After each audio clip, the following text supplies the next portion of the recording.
Assalamualaikum dan selamat sejahtera. Saya Nur Faiza bersama rakan-rakan saya yang lain iaitu Muhammad Sariza, Siti Nur Hafiza, Nur Farha Najia dan Nur Arisha akan membentangkan tentang khidmat bukan audit iaitu prospektus dan maklumat kewangan prospektif. Prospektus didefinisikan dalam Akta Syarikat 2016 sebagai prospektus iaitu iklan yang mengundang orang ramai untuk melanggan saham atau dibentuk syarikat. Keperluan undang-undang yang berkaitan dengan terbitan saham dan prospektus awam terkandung dalam Akta Syarikat. Akta ini menghendaki laporan dari juru audit syarikat yang diluluskan untuk dimasukkan dalam prospektus. Laporan ini biasa disebut sebagai laporan accountant. Bilakah prospektus disediakan? Pertama, sebagai jemputan kepada institusi atau pelabur awam untuk melanggan saham atau dibentur dalam sesebuah syarikat. Kedua, sesebuah syarikat yang ingin disenaraikan dalam Bursa Malaysia. Objektif prospektus adalah memaklumkan kepada institusi atau pelabur awam mengenai penyenaraian syarikat baru dan mendorong mereka untuk melanggan saham dalam syarikat. Dan yang terakhir, menyediakan maklumat yang boleh dipercayai dan memberi keyakinan kepada mereka untuk membuat keputusan melabur dalam sesebuah syarikat tersebut.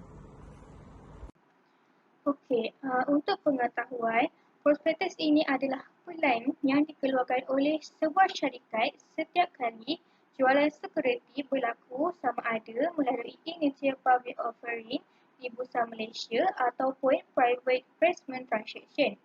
So, IPO ni apa? IPO ini merupakan penawaran awam permulaan yang merujuk kepada proses menawarkan saham syarikat sendirian kepada orang ramai melalui penerbitan saham baru. Penerbitan saham awam membolehkan syarikat mengumpul modal daripada pelabur awam. Okey, berikut merupakan proses IPO di Malaysia. Sebelum sebuah syarikat swasta yang ingin disenaraikan di Bursa Malaysia untuk mendapatkan dana bagi perkembangan perniagaan, syarikat tersebut perlu membuat tawaran IPO terlebih dahulu dengan menawarkan sebahagian sekuritinya untuk dijual kepada orang awam. Seterusnya, syarikat perlu mendapatkan kelulusan daripada Suruhanjaya Sekuriti Malaysia SSM sebelum IPO dilaksanakan. Selepas itu, apabila syarikat tersebut telah mendapatkan persetujuan untuk menerbitkan IPO, maka syarikat tersebut hendaklah menerbitkan prospektus. Okey, kepentingan pengkajian prospektus. Yang pertama ialah memastikan keputusan yang betul telah diambil bagi melakukan pelaburan.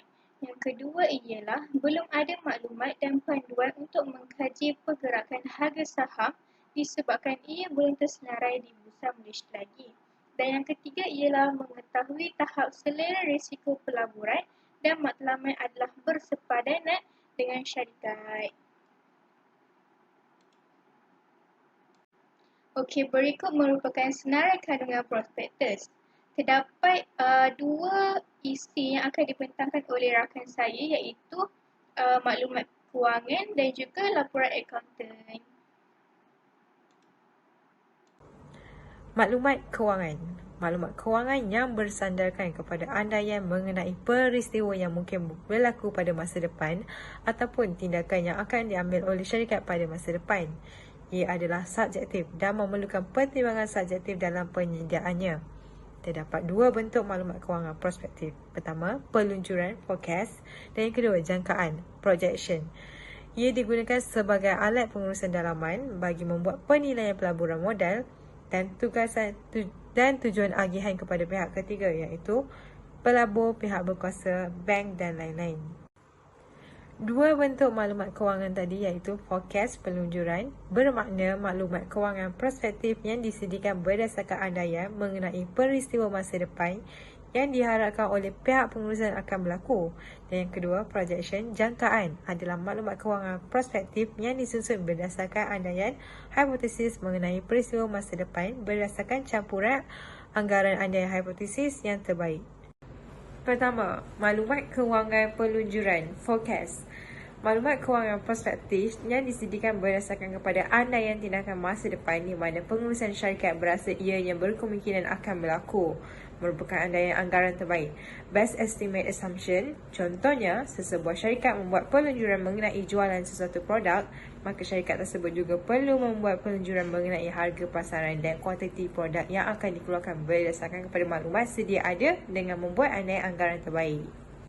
Kedua, maklumat kewangan jangkaan projection merupakan maklumat kewangan prospektif yang disediakan berdasarkan andaian hipotesis mengenai peristiwa masa depan dan tindakan pengurusan tidak semestinya akan diambil berdasarkan kepada gabungan andaian anggaran terbaik dan andaian hipotesis. Contohnya, syarikat sedang mempertimbangkan perubahan besar dalam perniagaan, oleh itu syarikat perlu memilih cara yang terbaik untuk membuatkan keputusan. Syarikat akan membuat beberapa jangkaan dan hanya akan memilih yang terbaik bagi pembuatan keputusan. Kegunaan maklumat kewangan prospektif. Maklumat kewangan prospektif boleh merangkumi penyata kewangan atau satu atau lebih elemen penyata kewangan dan mungkin disediakan sebagai alat pengurusan dalaman, misalnya untuk membantu dalam menilai kebarangkalian peleburan modal atau untuk diagihkan kepada pihak ketiga. Misalnya, pertama, prospektus untuk memberi maklumat kepada pakar pelabur mengenai jangkaan masa depan. Kedua, laporan tahunan untuk memberikan maklumat kepada pemegang saham, badan kawaselia dan pihak lain yang berminat. Dan yang ketiga, dokumen untuk maklumat pemberi pinjaman yang mungkin terlibat, contohnya ramalan aliran tunai. Prinsip maklumat kewangan prospektif PFI. Maklumat kewangan prospektif perlu berguna kepada pelabur dan pengguna. Untuk menjadi berguna, PFI hendaklah yang pertama boleh difahami. Maklumat di dalam PFI hendaklah boleh difahami oleh pihak yang melihatnya. Yang kedua ada relevan. Tiada isu khusus PFI yang timbul selain daripada keperluan maklumat yang relevan dengan membuat keputusan pelabur dan pengguna lain maklumat tersebut. Yang ketiga adalah boleh dipercayai. Kebolehpercayaan PFI tidak dapat disahkan oleh bukti transaksi atau peristiwa lalu. Kebolehpercayaannya bergantung kepada sumber yang dipercayai.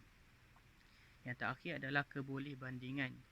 PFI harus dapat dibandingkan dengan hasil akhirnya dalam bentuk maklumat kewangan sejarah. Dasar perakaunan yang berguna dalam penyediaannya juga harus didedahkan. Tanggungjawab akaunten pelapor memeriksa dan melapor maklumat kewangan prospektif untuk meningkatkan kredibilitinya. Selain itu, tidak bertanggungjawab untuk menyatakan pendapatnya sama ada maklumat kewangan prospektus tersebut adalah boleh dicapai atau tidak. Dan yang terakhir, hanya akan memberikan jaminan pada tahap sederhana ke atas andaian yang digunakan oleh pihak pengurusan dalam maklumat kewangan prospektif. Seterusnya ialah laporan akaunten. Laporan akaunten disediakan daripada rekod dan buku perakaunan syarikat. Antara perkara yang perlu dilaporkan ialah untung atau rugi syarikat, iaitu 3 tahun kewangan yang lepas. Kedua ialah aset atau liability pada tarikh kunci kira-kira yang terakhir, iaitu tarikhnya tidak melewati tempoh 6 bulan daripada tarikh prospektus dikeluarkan.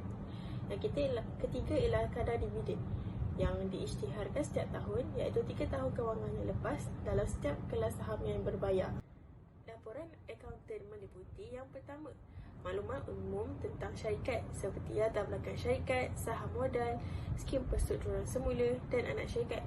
Seterusnya, laporan kewangan yang telah diaudit, standard dan perakaunan yang digunakan, kejadian 11 kunci kira-kira, ringkasan proforma hasil penyatuan oleh kumpulan, ringkasan kunci kira-kira, proforma penyatuan penyata ahli tunai bagi tahun berakhir, tanda tangan juru audit dan penyata kewangan yang tidak diaudit.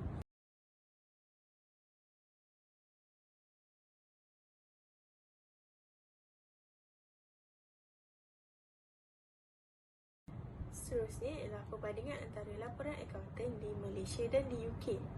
Yang pertama ialah di Malaysia. Di Malaysia, juru audit perlu membuat laporan terhadap syarikat.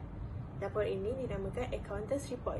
Akta Syarikat 2016 menyatakan bahawa laporan akaunten akan meliputi keuntungan dan kerugian syarikat, aset dan liability syarikat, kadar-kadar dividen yang telah dibayar oleh syarikat, pelarasan jika ada terhadap data-data keuntungan atau kerugian atau aset dan liability yang terkandung dalam laporan. Keperluan pihak PSKL, rumusan keuntungan 5 tahun kewangan yang lalu meliputi jualan, EBDIT, EPS iaitu termasuk kaedah mendapatkan nilai EPS. Manakala bagi UK pula, tujuan laporan dan penerangan keadaan khusus yang mungkin berlaku seperti merger, acquisition or disposal during period covered. Penyataan polisi perakaunan yang digunakan dalam penyediaan prospektus, penyata untung rugi dan penyata sumber dan penggunaan dana tahunan untuk 5 tahun yang lalu. Perincian hasil perolehan, kos jualan, susut nilai dan item-item lain yang penting. Perincian EPS, dividen sesaham, seterusnya, penyata pergerakan rizab, kunci kira-kira syarikat dan untuk akaun kumpulan, kunci kira-kira yang terakhir, lain-lain perkara yang dirasakan penting oleh akaunten. Seterusnya ialah kandungan prospektus. Kandungan prospektus boleh dibahagikan kepada 3 kategori, iaitu yang pertama, keperluan pendedahan statutory, kedua, keperluan pendedahan stock exchange, yang ketiga, pendedahan discretionary. Pendedahan discretionary adalah berkaitan dengan pendedahan selain daripada yang dikehendaki oleh statutory, stock exchange atau rangka kerja laporan kewangan seperti sejarah dan jenis perniagaan atau prospek masa depan syarikat. Pendedahan umum dalam prospektus. Yang pertama, satu penyataan oleh pihak pengurusan bahawa semua pengarah telah menandatangani prospektus tersebut dan satu salinan telah diserah simpan oleh pesuruhjali syarikat. Yang kedua, satu penyataan daripada perkara yang dinyatakan dalam Akta Syarikat 2016. Yang ketiga, jika prospektus tersebut mengandungi pernyataan daripada seorang pakar, pernyataan tersebut hendaklah menyatakan bahawa pakar tersebut telah memberi dan tidak menarik balik persetujuannya kepada pengeluaran prospektus itu. Yang keempat, apa-apa laporan yang diterbitkan oleh prospektus hendaklah menyatakan oleh siapa, untuk siapa dan untuk apa tujuan laporan itu dibuat. Prosedur pemeriksaan maklumat kewangan prospektif. ISA 810 menyatakan juruaudit tidak seharusnya menerima kerja pemeriksaan prospektus sekiranya andaian yang digunakan adalah tidak realistik atau maklumat tidak sesuai bagi tujuan prospektus tersebut. Juruaudit perlu mendapat bukti secukupnya. Seterusnya ialah peluncuran keuntungan dan peluncuran kunci kira-kira. Bagi peluncuran keuntungan iaitu profit forecast, ia adalah prospek perniagaan dan kewangan. Akaunten perlu menyediakan peluncuran keuntungan bersama dengan asas dan andaian. Juruaudit perlu melaporkan ke atas peluncuran penyataan ini termasuk asas dan andaian yang digunakan oleh akaunten dan laporan ini disediakan dalam prospektus. Manakala bagi peluncuran kunci kira-kira proforma balance sheet, akaunten menyediakan penyata-penyata proforma kunci kira-kira bersama dengan andaian-andaian. Juruaudit akan melaporkan terhadap penyata proforma di atas iaitu have been properly compiled on the basis of the preparation stated. Okey, lanjut tentang prospektus. Prospektus tidak sepatutnya mengandungi pernyataan atau laporan yang mencadangkan bahawa pengeluaran prospektus tersebut adalah terjamin, melainkan jika keterangan yang mencukupi diberikan. Selain itu, tidak mengandungi pernyataan mengenai kepentingan seorang juruaudit atau seorang pakar dalam syarikat tersebut. Seterusnya, prospektus tidak boleh mengandungi nama mana-mana orang sebagai pemegang amanah bagi pemegang debentur atau sebagai juruaudit atau peguam syarikat atau syarikat yang dicadangkan, melainkan orang tersebut sebelum penerbitan prospektus telah bersetuju secara bertulis untuk bertindak mengikut kemampuan yang dicadangkan untuk dinyatakan dalam prospektus dan salinan kebenaran yang telah disahkan telah diserahkan kepada pendaftar. Akhir sekali, adalah menjadi kewajipan penulis prospektus untuk melihat bahawa prospektus tidak mengandungi pernyataan yang tidak benar yang boleh mengelirukan orang ramai, dan pernyataan tidak benar inilah yang boleh menyebabkan liability timbul. Okey, slide ini menerangkan tentang perkara yang perlu dipertimbangkan sebelum menerima perjanjian. Antara perkara yang perlu dipertimbangkan ialah pertama, tempoh maklumat perjanjian, kedua, pengetahuan yang mencukupi dalam bidang perjanjian tersebut, ketiga, kegunaan maklumat yang dirancang, keempat, elemen untuk dimasukkan dalam prospektus, kelima, sama ada maklumat berkenaan adalah untuk pengetahuan am atau terhad. Dan yang keenam ialah jenis andaian anggaran terbaik ataupun anggaran hipotesis.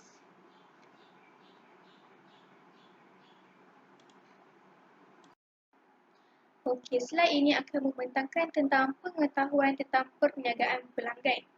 Mengikut para 13, juruaudit harus memperoleh tahap pengetahuan perniagaan yang mencukupi agar dapat menilai sama ada andaian penting yang diperlukan bagi mengenal pasti penyediaan penyata kewangan prospektif.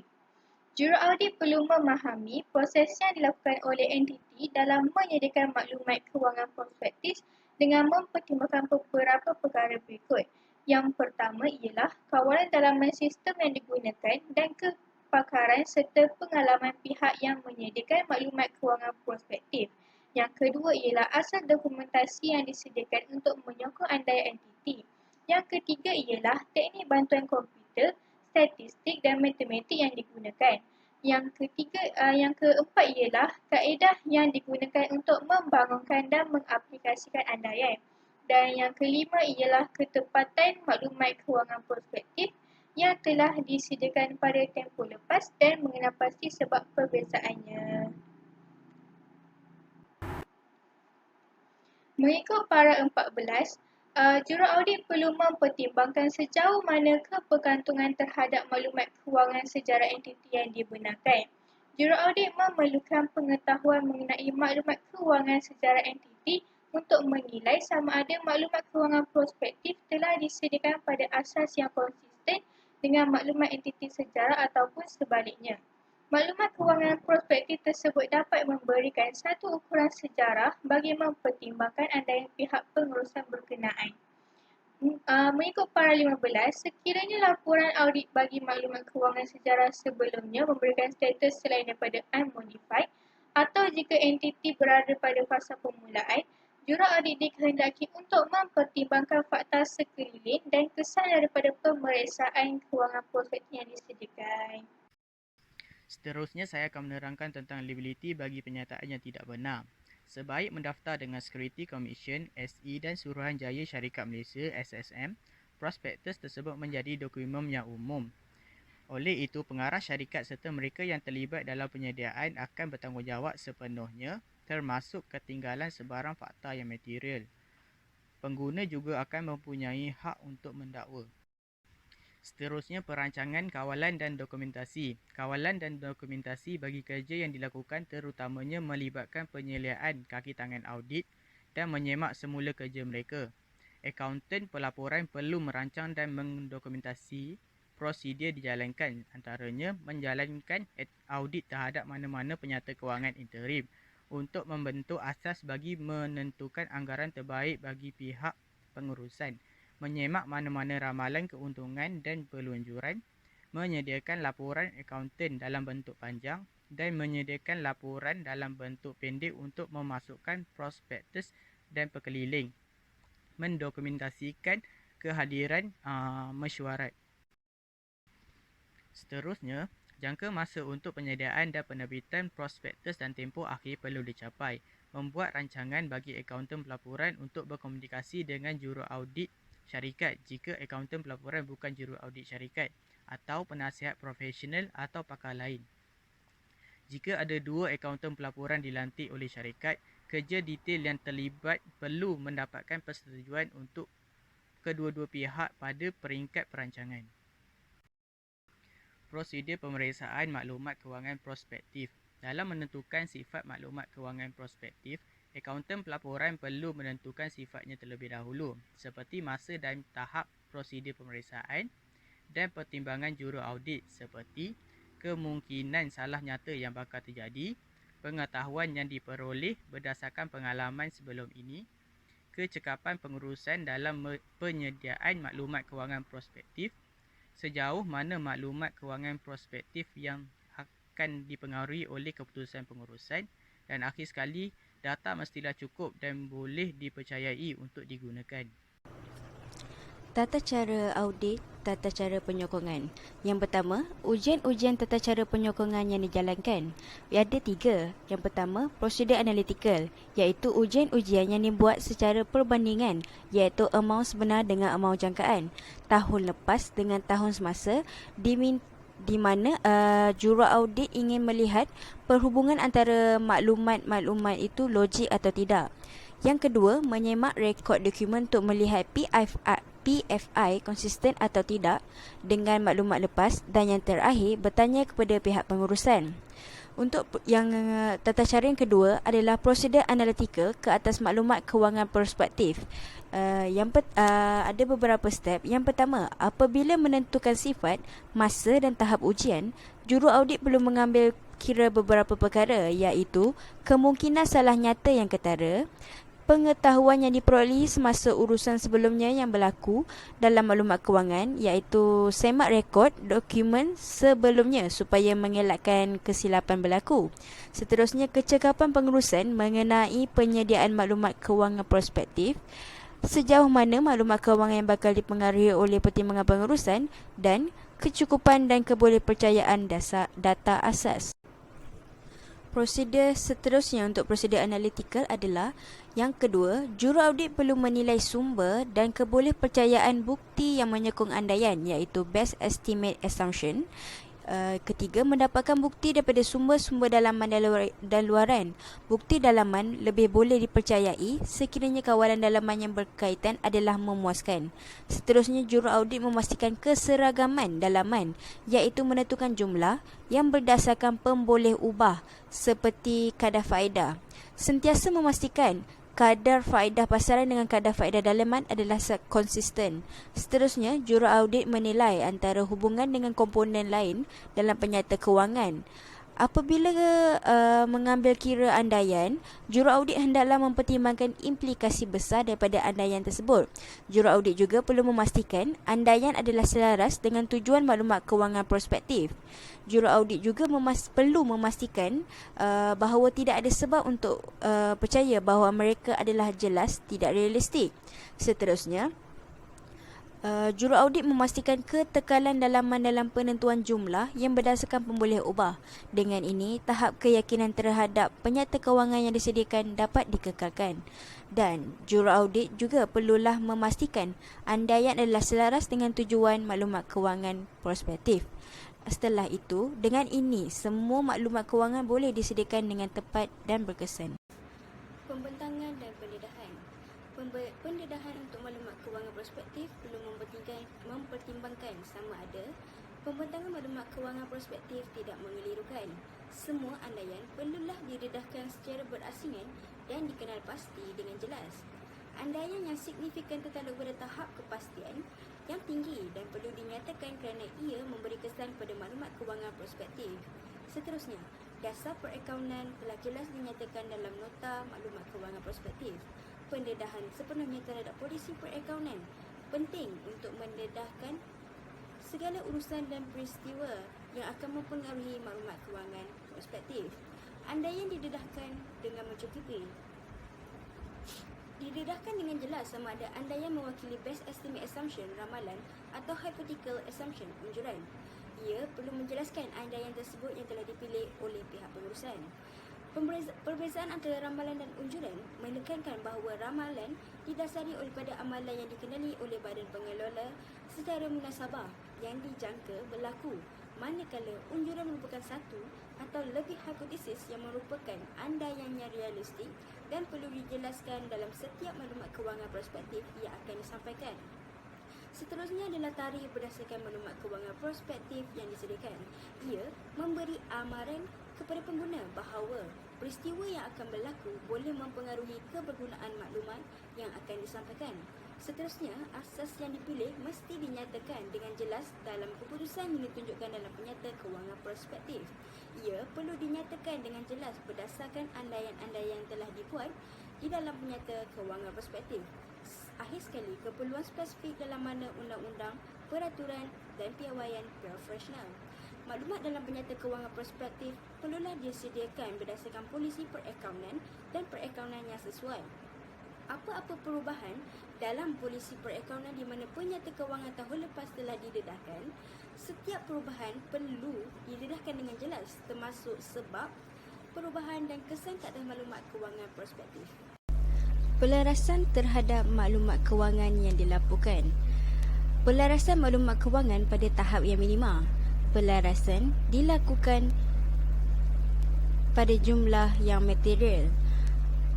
Keadaan yang membolehkan pelarasan dibuat ada 4.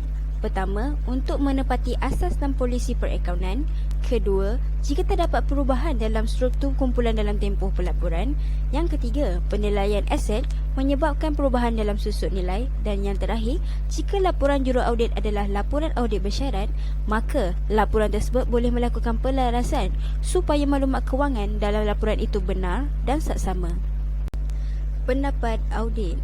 Apabila juruaudit percaya bahawa persembahan dan pendedahan maklumat kewangan prospektif tidak mencukupi, juruaudit harus menyatakan sama ada 3. Yang pertama, pendapat yang berkelayakan iaitu a qualified opinion. Kedua, pendapat buruk adverse atau menarik diri dari kontrak perjanjian berdasarkan ISA 801. Di sini dinyatakan 3 keadaan. Yang pertama, persembahan dan pendedahan maklumat kewangan prospektif tidak mencukupi. Pendapat juruaudit yang akan dinyatakan adalah ada 2, iaitu pendapat bersyarat atau pendapat bertentangan. Keputusan alternatif yang akan dibuat adalah tarik diri dari perjanjian. Keadaan yang kedua adalah 1 atau lebih andaian penting yang tidak menyediakan asas yang munasabah untuk maklumat kewangan prospektif yang disediakan atau dasar andaian anggaran terbaik iaitu best estimate assumption atau andaian hypothesis hypothetical assumption.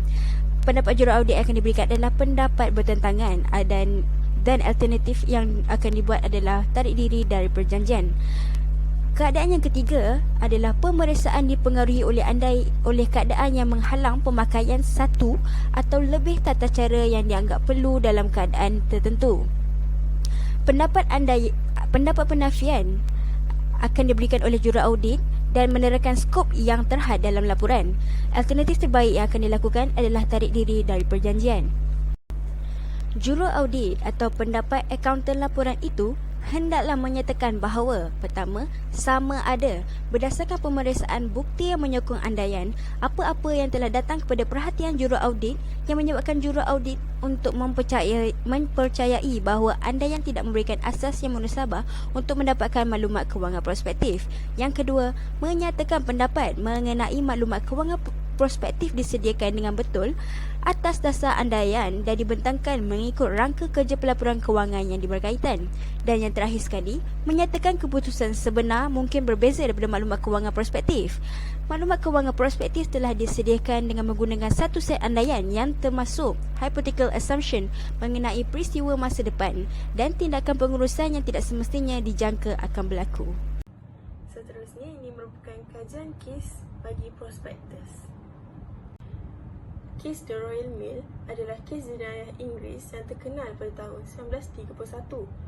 Pengarah syarikat Royal Mail, Steam Packet, Tuan Kilson telah memasukkan prospektus perdagangan dengan bantuan akauntan syarikat untuk membuatnya kelihatan seolah-olah syarikat itu menguntungkan dan untuk menarik minat calon pelabur.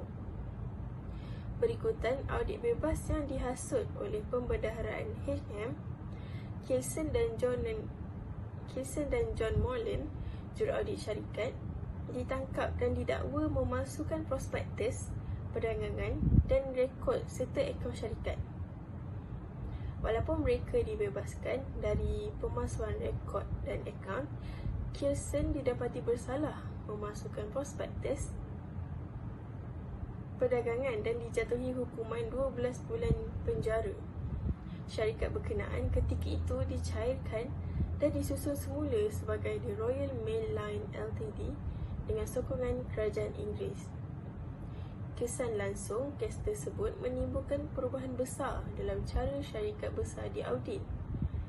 Kes ini menyoroti kekurangan dalam cara akaun syarikat ditinjau dan mungkin mempunyai kesan yang lebih besar terhadap kualiti data yang diterbitkan daripada semua akta syarikat yang disahkan hingga tarikh itu. Kes ini banyak mempengaruhi dunia industri serta perakaunan dan juga dikaitkan dengan pengurangan kepercayaan orang ramai terhadap perniagaan besar. Kes ini juga dilihat sebagai alasan berlakunya perakaunan dengan bantuan rahsia simpanan.